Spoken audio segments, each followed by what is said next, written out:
Une équipe composée des meilleurs joueurs absents de la Coupe du Monde pourrait-elle remporter le tournoi si elle y participait? On retrouve ici des joueurs écartés de leur sélection nationale, des joueurs blessés et d'autres dont le pays ne s'est tout simplement pas qualifié. Mais je pense que cette équipe atteindrait facilement au moins les demi-finales de la Coupe du Monde. Dans les buts, l'Italie n'a une fois de plus pas réussi à se qualifier, ce qui me permet de sélectionner l'un des meilleurs gardiens au monde, Donnarumma bien sûr.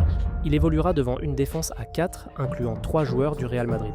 Au poste d'arrière droit, ce n'était peut-être pas une surprise.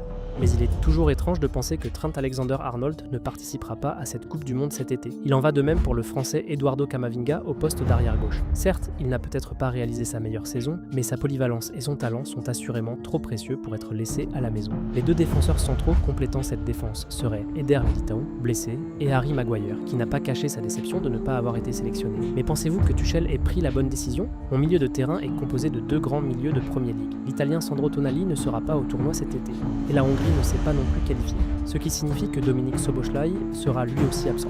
Sur le côté droit, malgré une saison en deçà de ses standards habituellement élevés, il me paraît toujours insensé que l'Angleterre ne fasse pas appel au service de Cole Palmer.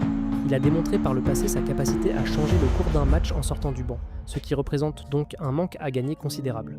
En face de lui, on trouve un joueur qui a le talent pour prétendre au Ballon d'Or, mais Kvichak Kvaratskhelia et son équipe de Géorgie ne se sont pas qualifiés. Les deux attaquants sont des joueurs vraiment malchanceux de rater la Coupe du Monde, mais pour 2 raisons totalement différentes. Hugo Ekitike aurait très certainement été du voyage avec la France s'il ne s'était pas blessé en fin de saison. Et enfin, je pense que ce dernier joueur aurait dû être titulaire avec son pays cet été, et pas seulement sélectionné.